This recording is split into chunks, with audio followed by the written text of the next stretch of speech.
First, I'd like to apologize for the abrupt ending of the last video. There's a 15-minute limit, and it ended. So the first thing, upon reflection, I've been thinking about this for a while. I was working through this problem, and I'm not actually certain how to explain how to solve it without a graphing calculator. And since the answer is irrational, we're going to use graphing calculators. So I've changed this to a graphing calculator problem. That doesn't change much of anything. I would still leave this problem right here. I mean, if you want to pull out the calculator and find out what the answer is, cool, but I would still leave it alone. It just makes it so that I can take these two answers and graph them and see where the answers are. And you'd be looking, either set it equal to 0 and then look for the zeros on it, or graph the one equation and the other equation and see where they meet, one left side, right side. Whatever works for you on those, but that's the basic idea. So remember, tangent lines, we're setting the numerator equal to 0, the derivative, and vertical asymptotes, we're setting the denominator equal to 0. On this one, we can't find the actual answers because we have the wrong derivative. So it has a horizontal tangent, right?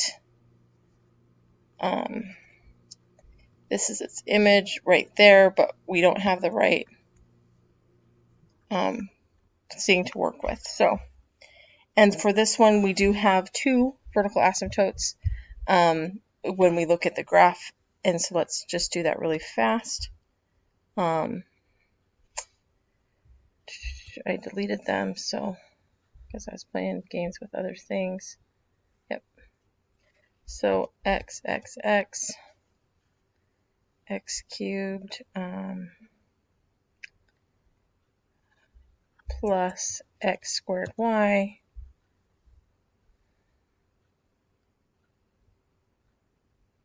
minus y squared equals 2.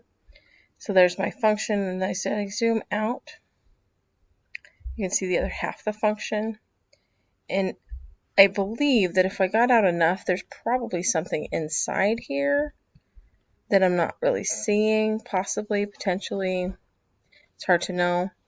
But that zoom out, here you can see that there is a slanted tangent line. And potentially, but see, it's not really hugging anything vertically. So unless there is something in between there, we can't really see that. But if we plug in, if we graph our two equations that we found,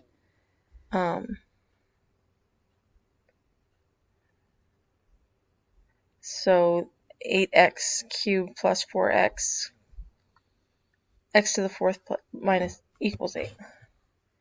8x cubed plus x to the fourth and minus 8. And so you can see that there's one there and one there. Those are the two places it's equal to 0.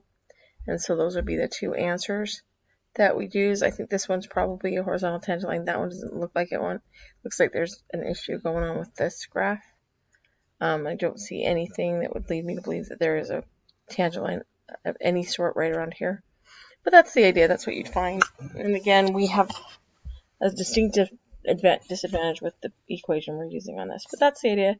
Use the graph, figure out what they are, and you're set. So with that in mind, you have a practice problem. And it is this one. X2, and I've reprinted it. I took the pictures before I changed my mind about it being a calculator problem. So I'll reprint it for you, and it'll say calculator's permitted. So what I want you to do is try this problem. Make sure you pause the video because I'm going to have the answers up in a moment. Pause the video, see what you can do, talk to each other, work through it, and then you'll have during class the opportunity to challenge the FRQ again. And we'll do test corrections on all the multiple choice. All right, and I will see you guys. Well, pause the video. I'll have the answers in a minute. We'll talk about seeing you guys later. All right, so the answer here, you can see that I've taken the derivative implicitly. So we've got a massive, okay, 5x squared. 5x cubed becomes 15x squared, dx. And then product rule in here, and then that's lots of work, and there's the answer. Take a minute, stare at it, analyze, whatever you'd like, discuss. Second part, you might want to pause the screen on this part if you're planning to change it. Keep up. So then the second one, I went ahead and took the second derivative. Carefully, I'm going to be looking for this, so make sure you have it very explicitly stated.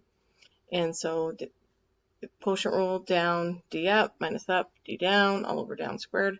Plugged everything in. You'll notice I found dy dx up here, evaluated at 1, 1, so that I could plug it in directly. Then I used calculator. I actually used this calculator. There's the answer as a fraction. There's the answer as a decimal. It's pretty straightforward. Plugged it in.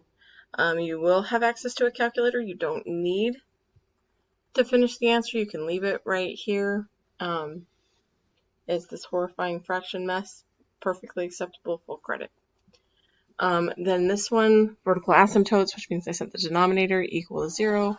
Solved for y, so because I'm looking for the x coordinate, didn't really care about anything else. Solved it for y.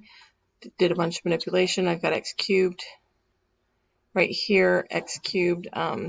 Rather than dealing with putting these two fractions together, I decided to times everything by 8, get rid of the fractions on both sides. X is approximately 0.835, which I used the 0 function on my calculator after typing this in to find out what it was. So there's my x coordinate of my vertical asymptote, and that's it. And it may or may not actually be a vertical asymptote. When I look at the picture, it doesn't look like a vertical asymptote on the function. It's not being hugged. It appears to be getting really close. The equation's like actually passing through there.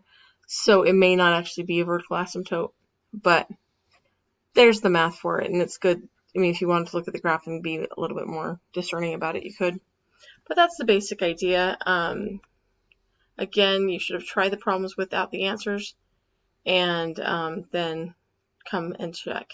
So you'll retake the quiz, the multiple choice, and do corrections on the rest of the test. And I will see you tomorrow. Have a great day. Bye.